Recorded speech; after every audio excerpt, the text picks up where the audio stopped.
Lights, camera, action. Oh, yes? Okay.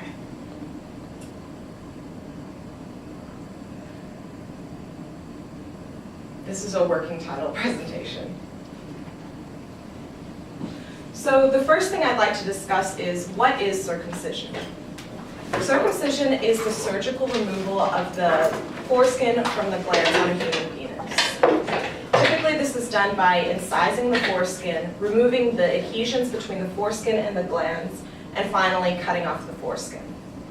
It's one of the oldest surgical procedures in human history. So the first evidence that we have of a circumcision being performed actually dates back to ancient Egypt. And while it can be difficult to estimate just how many people worldwide are circumcised, the WHO estimates that it's somewhere around 33% of the male population, or 1/3. The human penis is a highly sensitive organ, particularly when it comes to the glands in the foreskin, which are directly impacted by circumcision. So it makes sense that a lot of researchers have hypothesized and tested whether or not there are any adverse effects associated with circumcision on human sexuality. The proposed effects have included decrease in penile sensitivity, increase in sexual dysfunction, orgasm difficulties, psychological trauma, and decrease in both male and female sexual satisfaction. However, despite all of this research, there still is no clear scientific consensus about whether there are any adverse effects associated with circumcision. In both the yes and the no camp, there's a lot of literature which supports both viewpoints. I'd like to give a brief overview of two of these studies just to situate us in the literature a little bit. One study was done by Kim and Pang in 2007, and they aimed to compare the self-reported sexual experiences of both circumcised and uncircumcised men in South Korea. Their participants were 373 sexually active South Korean men. 255 had been circumcised when they were 20 years old or older, and 118 were uncircumcised. The reason that they chose men who were 20 years old or older when they had been circumcised was so that these men could remember their sexual experiences before and after circumcision and compare. They surveyed all of the men about their sex lives, and they found that there weren't any differences in a lot of different sexual functions, including sexual drive, erection, ejaculation, and ejaculation latency. However, what they did find is that almost half of the men who had been circumcised reported that masturbation was more pleasurable before their operation. And this led the researchers to believe that sexual function was impacted by male circumcision. Specifically, it made specifically a decrease in penile sensitivity. Morris and Krieger took a very different approach in 2013. They conducted a systematic review of scientific literature that contained original data relating to male circumcision to assess whether or not male circumcision affected sexual function.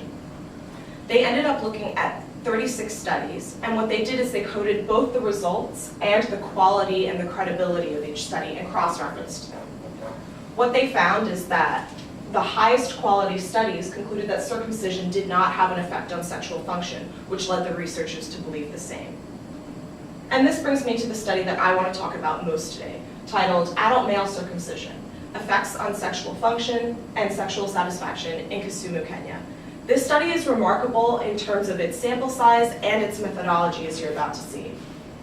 So the participants were male, 18 to 24 years old, and residents of Kisumu, Kenya. They were also uncircumcised, sexually active, and HIV negative. They recruited about 3,000 study participants, all of whom were uncircumcised, and randomly assorted them into two groups. The first was a control group that remained uncircumcised.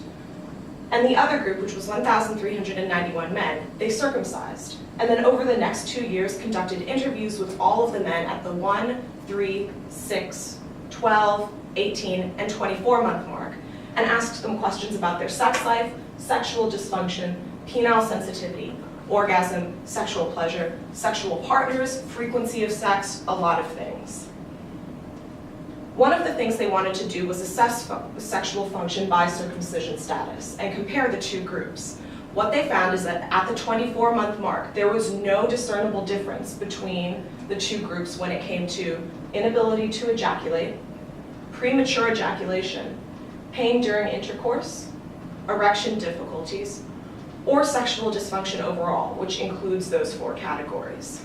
However, they didn't simply compare the 2 groups and ask them all the same questions. They also had a set of questions that was specifically tailored to the circumcised men, and that evidence is also really telling. A quick note about how to read this graph.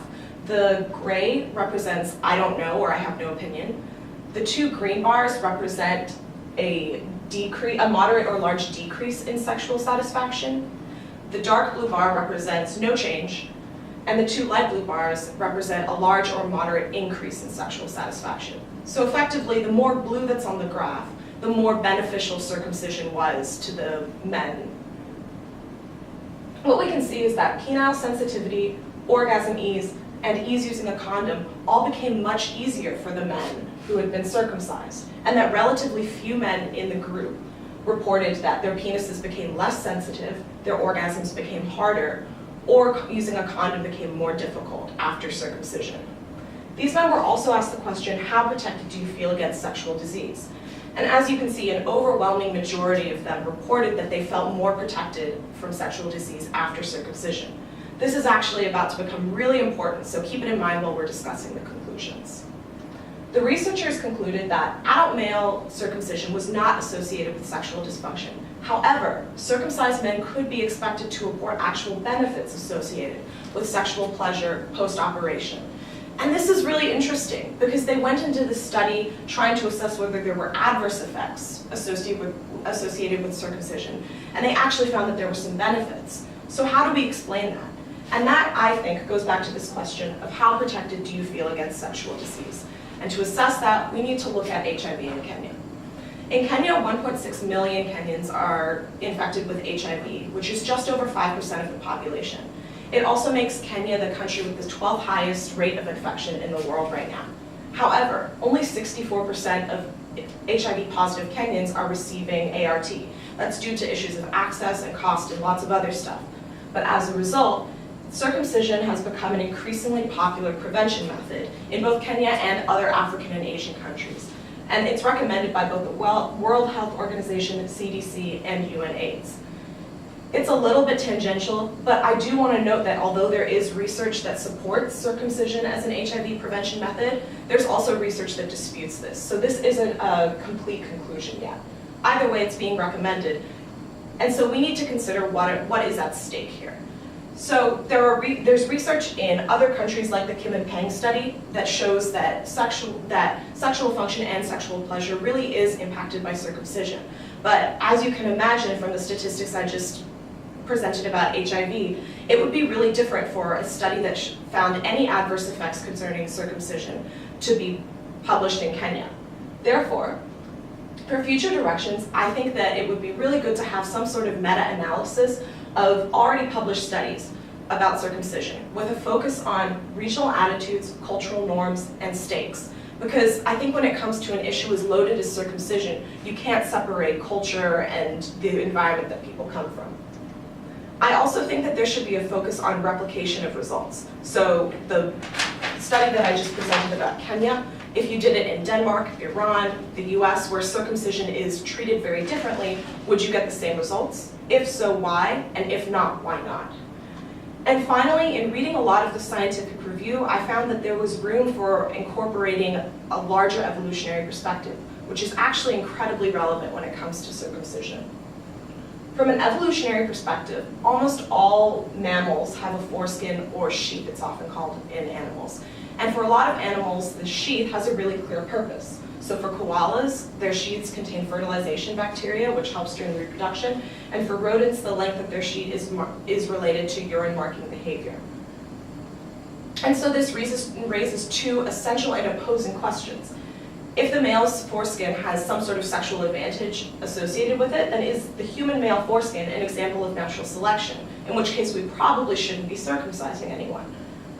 But on the flip side, could circumcision be an example of evolution if we no longer need our foreskin and actually removing it confers some sort of sexual benefit? The takeaway here is that circumcision research is incredibly interesting. There's a lot left to know, particularly when it comes to incorporating ideas about cultural norms and evolutionary perspectives. Thank you. Good job.